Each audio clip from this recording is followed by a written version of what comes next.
I woke up and I was tethered with all of the tubes and everything like that.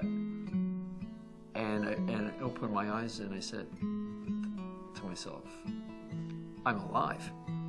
I'm alive. It was amazing.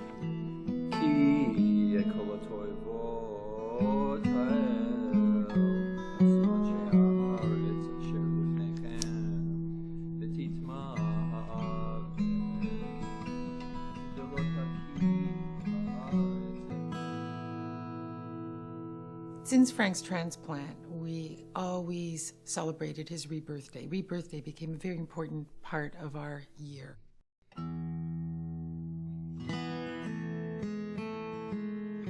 I think what we try to do is find ways to make it meaningful. We find ways to celebrate. So it seemed obvious to me that the way one celebrates a 13th rebirth day is by a bar mitzvah. The hope with my rebar is that people who are there will think about something that perhaps they haven't given much thought to before.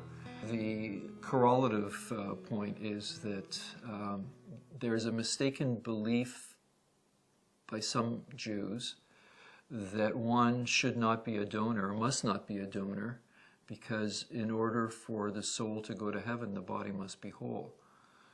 And in fact, it contradicts what we are taught to be the greatest commandment, the greatest mitzvah, and that is to save a life.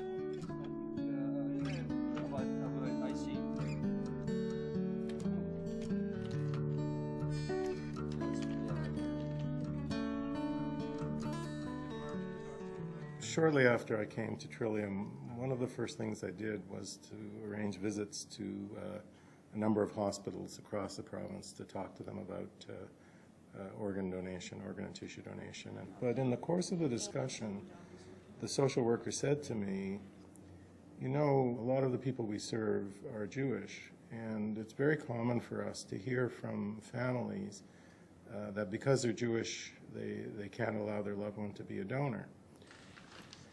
So to hear that our community did not support donation was very disturbing for me. And to be honest, it remains disturbing. I think the resistance to organ donation is very natural and understandable. And I think people need to have it explained why they should embrace this and not be fearful of it. We learn from our parents, we learn from the people who teach us our traditions. And I remember growing up being told that as a Jew, our tradition was to bury the body whole. Hearing, for example, when a person dies and then donates an organ after death, they're going to go to heaven and they're never going to get that organ back. And they're going to be going around without it. And it's preposterous, but you have people who are actually saying this. I'm talking about rabbis who are respected. And if you're telling me that a person performing the ultimate mitzvah is going to be penalized, that makes no sense whatsoever. People have these almost superstitious concerns about their death and their burials that you have to dissolve to a degree and educate.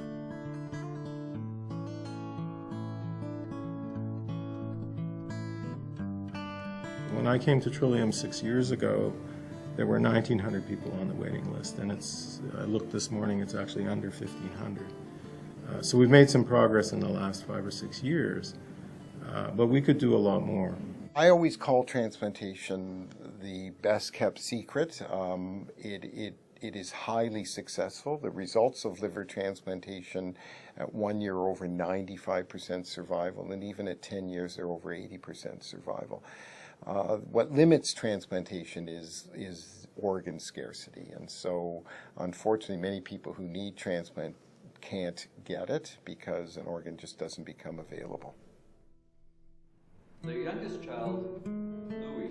When I heard that Frank wanted to do a bar mitzvah for his liver, I was just thrilled.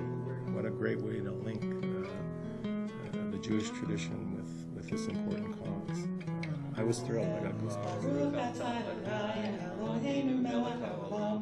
I thought, what a wonderful opportunity to use sort of the spirit with which tradition has developed this ritual, but to bring it to the sort of commemorate another stage in the individual's life that is so significant, of 13 years of life, of a gift of life, otherwise would not have been possible. And it's coming up. I think my dad's life is remarkably novelistic. I think it's almost as though someone had written it. The movement from tragedy or difficulty or hardship to, joy and rebirth and redemption. My father, and I'm an only child, and he was the only survivor of a very large family in the Holocaust. My father died of liver disease very suddenly in 1969, when I had just turned 23. And so there's this tragic irony in our lives that he didn't survive and that I did. The fact that we can be together as a family, he can be there for those moments. They build memories, and that my children will have memories of my father, and be able to interact with him in a meaningful way enriches all of our lives. It's irreplaceable. It's irreplaceable. In reciting the Kaddish, we affirm our awareness of holiness in our world. Much of our experience of divine goodness, grace, and love has come to us through those whose lives have touched our own. I would like to think of all the heroes who have made a very courageous choice and made it possible for new life to take place.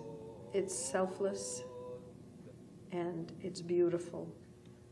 For thanks to them, Frank is here and hundreds of others can walk the streets.